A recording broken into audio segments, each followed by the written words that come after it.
guys, Julia here from JM Squared Vintage. Welcome back to the channel. I am here today with the Ship With Me. These are all orders that came through over the weekend. Kind of a slower weekend in terms of volume of sales, but again, some really good sales in there. So some really unusual pieces, still lots and lots to talk about. But before we get started here, guys, if this is your first time here, if this is your first time stumbling upon my channel, first and foremost, welcome. I am Julia, that is my name. We talk all things thrifting and vintage and the business of reselling on the internet here. If that sounds like something that you might be into, consider hitting subscribe down below. I would love to have you along on this journey. But without further ado, guys, it's late in the afternoon. I gotta get these things packed up and off to the post office. So why don't you go grab yourself a snack, grab yourself a drink, sit back, relax, and let's get into the shipment. So the first piece we have here is this great jumpsuit. This is kind of like a boiler suit style, but this is from Outer Known, and this is for sure a brand you should have on your radar. One of you guys actually told me that this was co-founded by Kelly Slater, the pro surfer. Like, pretty much if you know any pro surfer, you know Kelly Slater. And that so tracks for him. It's a lot of like basics, a lot of really like organic materials. All their cotton is organic. They use a lot of like hemp and linen. So really like great high quality basics that are like textile focused. And they're very, very expensive. And this is a piece that I found. I had a couple of appointments one day and I had like an hour in between appointments, and right across the street from where I had my appointments, there was a thrift store. So that is where I got this piece. This is definitely a brand I would not even hesitate to pay up for, and I did. But keep your eyes out for the label. That is it right there. Very, very simple, very subtle, very easy to miss if you don't know what you're looking for. It is so windy here today, so if you hear some wind gusting or some curtains kind of flapping, you know what's going on. Honestly, it feels so nice. But yeah, Outer Known is, in my eyes, a pretty good bolo at this point. It's still selling for a really good chunk of retail value, so that's always something to kind of keep your eyes out on. And again, just really high quality stuff, so if you are in the market for yourself, you should have Outer Known on your radar. But either way, I had this listed for just under 1 month, and I had it listed for $78, and I got an offer for $65, which I gladly accepted. And with a $13 cost at that little thrift store, this brought me to a profit of $39 even. And this was a sale over on Poshmark. This is like $13 is a big dollar price for me to pay. I do most of my sourcing at the bins. But when I'm shopping at a thrift store, like my goal is always to have a minimum of like a 3x profit. So for something that's $13, 3x profit would be $39. So this is right in that wheelhouse. You know, like if there's something that's $50 and it's gonna sell for $150, like I'm in on that all day. Would I rather get it for $1 or $2 at the bins? Absolutely. But realistically, sometimes the bins are a flop, so I gotta go to the regular thrift store. So it's really important, at least for me, I think it would be pretty valuable for everybody who kind of shops in different types of places to have like the profit margin structure in place, and that'll help you make those like snap decisions. If you see something that's like really cool, that's $65 and you think it might sell for like $120 after fees, that's not really gonna be the profit that you're looking for despite it being a higher dollar sale. So I always have that structure in place, and it helps me when I'm in places where things are priced a little bit higher. Next up, this is a cool one. This is a vintage polo rugby shirt. Now this has like all of the things that are happening right now in fashion. It's plaid. It's vintage polo. It's that heritage designer. It's preppy. It's a rugby shirt, which rugby shirts in and of themselves are super popular. This is from 1993. It's actually dated. And there's definitely some like condition issues with it, which I did note. Like there's a, you know, separation here on the collar. There's a little bit of discoloration here, and on the back it's pretty faint, but it is there. And I've seen this same shirt in like really good condition sell at like $80. So keep your eyes out for vintage polo and stuff, guys. Like this stuff is selling for a very good clip. In fact, I was just recently in Spain. I took a girls trip with my friends to Spain, and we did a little vintage shopping while we were there because the fashion in Spain is insane. But I'll tell you, if you go into the vintage stores, like the higher end vintage stores there, it's all like vintage Tommy Hilfiger, vintage polo, at least in the men's department. And that's it. Like there was very little else other than like vintage t-shirts, but everything else is vintage polo, and vintage Tommy. The Tommy kind of took me by surprise. You know, Polo makes sense because Polo is Polo, but the Tommy, I mean, I guess it's just a brand you can't necessarily find elsewhere. I guess it's like a little bit of a novelty in Europe. I always love going to other countries and kind of seeing what's in style there. I always love trying to keep my like finger on the pulse of what's happening in vintage elsewhere in the world, especially in Japan. So many of our like streetwear, really hot grail driven trends come out of Tokyo. They come from Tokyo, they go to like Brooklyn and LA, and then they filter out to the rest of the country. But yeah, keep your eyes out for vintage stuff like this. You know, if you had kids that wore stuff like this back in the 90s, or like if you wore stuff like this back in the 90s, now is the time to be digging in your closet for it because people are paying top dollar for it. But this one with the flaws I had listed at $40 and I got an offer for $30. That's kind of what I expected for this, given the condition issues, and I was glad to take that. And with the $2 cost at the bins, this brought me to a profit of $22, and this was a sale over on Poshmark, and this sold within 2 weeks. I had a ton of interest, likers, a bunch of offers over on Depop. I had a ton of interest in this. So it just really speaks to the demand for something like that. Next up, oh, this was a weird one. So this is one that I found, and it's something that I bought because it was like really well made and really unusual, and we know that I am like a weird and well made kind of a gal. So this is like a ruffled kind of petticoat skirt. It's got a lace up front. It's got bustles in the front that tie up, and it had this tag in it that I could not read. And it took so long of like searching online to figure it out. The brand on this is Retroscope Fashions. I won't even show you the label because you're not even going to be able to like discern what it is. But as it turns out, this is like an alternative fashion piece. So it's made for like cosplay or, you know, like goth kind of lifestyle. It's certainly nicer quality than costume. So this is made to be worn quite a bit. It's not made to be worn like one day and then fall apart. And their Retroscope is no longer in business. So as with any brand, when the brand is out of business, if there was a latent demand for that brand, when the brand goes out of business, the pieces become scarcer. Like the people who really like it can't find it. You can't just go to their website and buy it. So like keep your eyes out for that to be happening with, you know, like Sundance, which is shutting down. Sundance has some real devotees, and those pieces are going to be becoming harder and harder to get your hands on. So that will probably drive the price up at least a little bit in the resale market. But either way, stuff like this, cosplay, like Ren Fair type stuff, I will be a buyer for that at any time. This kind of stuff and any kind of like retro fashion, this is something where you have like a very dedicated, committed buyer pool and a very limited amount of brands or companies that are making the items. So these kind of things tend to be some of like my fastest sellers. They always sell for like a really good price, be it something like this, the skirt, the petty skirt, or like a retro dress from Unique Vintage. These things just sell so fast for me because the people who are into that style, that is their wardrobe, and there's just not it's not like they can go to a mall and pick something up at this store and this store and this store. There's like 5 mainstream companies making vintage style dresses. So pick them up when you see them, even if they don't have a label in them. Either way, I had this listed for $48 and I had it listed for only 3 days. And I think I had like 14 offers on this on Depop, but it did pop through as a sale at $40.80 over on Depop. And with the $2 cost at the bins, this brought me to a profit of $36.51. Gotta love Depop and their lack of seller fees. It makes me so happy that they are growing at the rate that they are. Anyway, great little find. Keep your eyes out for stuff like this. Again, in and out of my closet in 3 days. Of course, after the few days that it took me to like figure out who made that.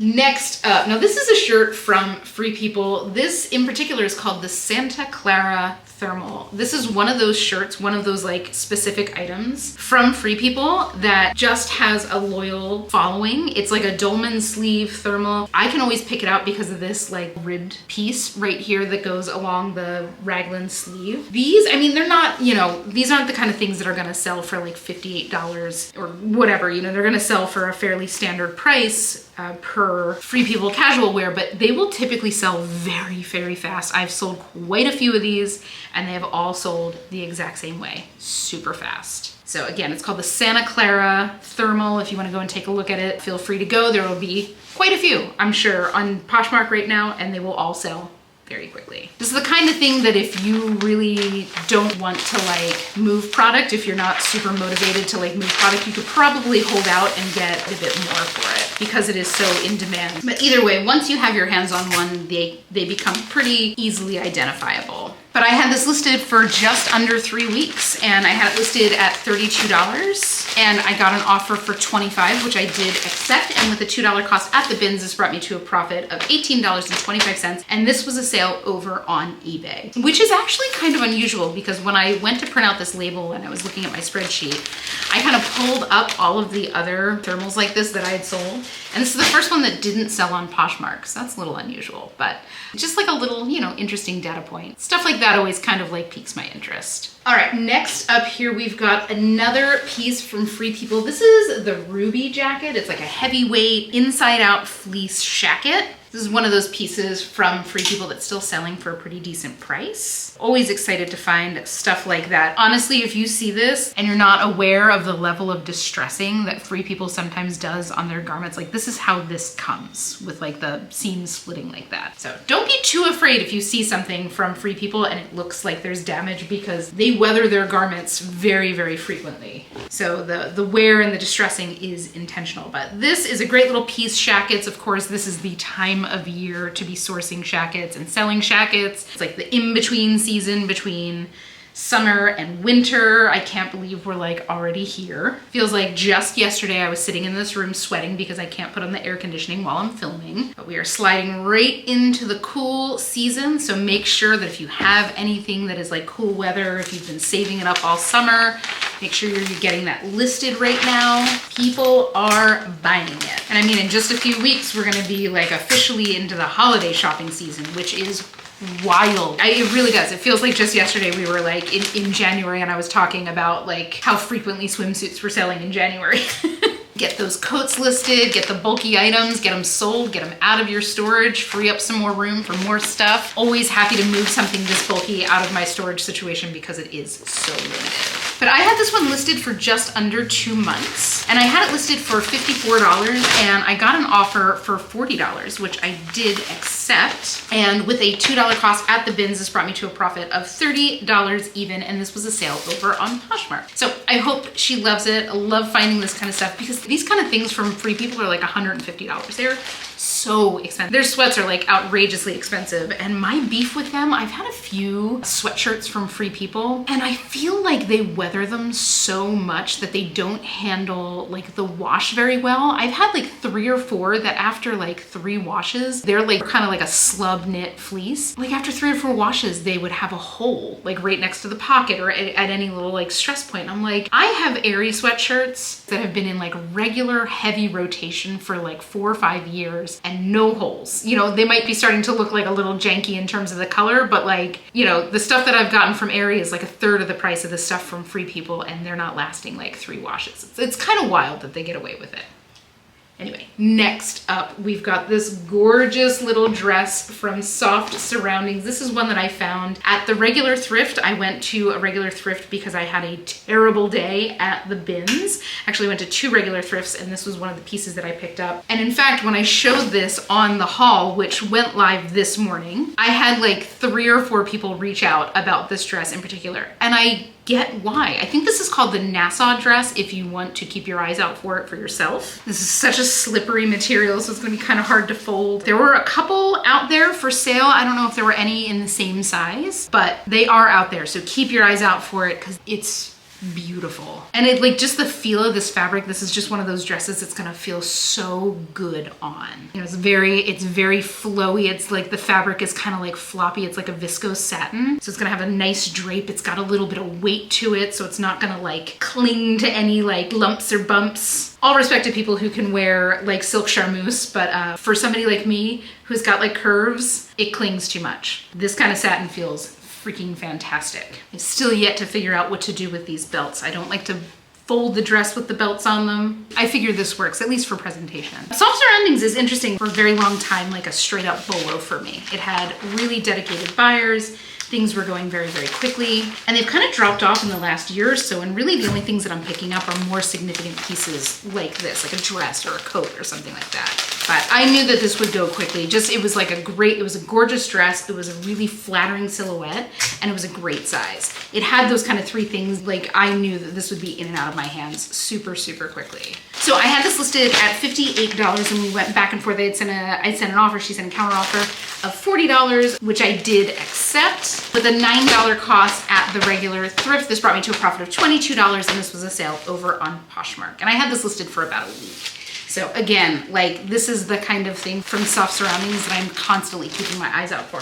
I just feel like I haven't seen much of it in the bins, at least not more significant pieces. I feel like I used to find so much more. So just interesting. I love watching how brands kind of ebb and flow in terms of popularity. And this is one that seems to be just like on a little bit of a waning phase. So next up, another big old thing to fold. This is a jersey robe from Fret. That's a label you should have on your radar 100%. Now this is probably the least significant thing that Fret makes. In fact, I'm pretty sure that this robe can only be purchased through Kimpton, like the Hotel Kimpton.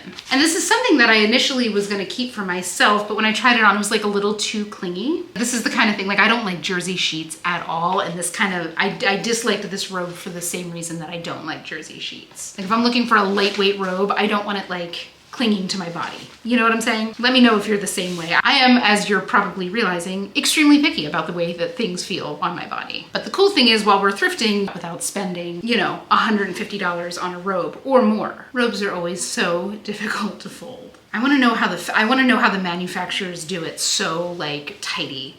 Is it a little board? I know you have those like folding boards that you see in retail stores, but is there one for robes? If so, I will buy it. I have no shame. But either way, Fret, super high-end linen company. That's kind of their core competency is linens, like bed linens and sheets and stuff like that.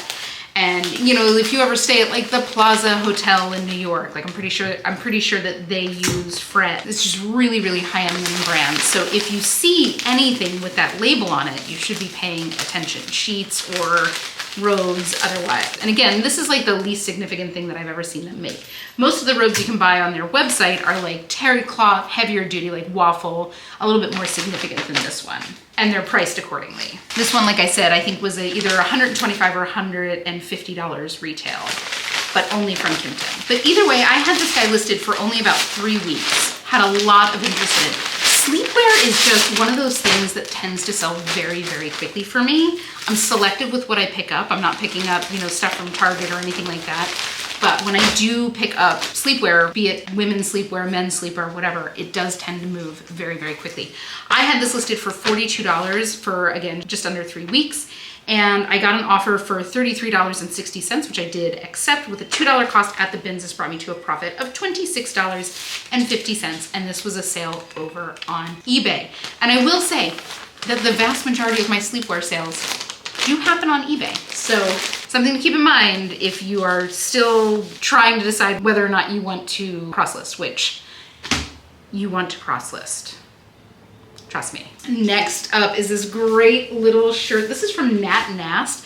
I picked this up because it was a bowling style shirt and it feels very like early 90s to me.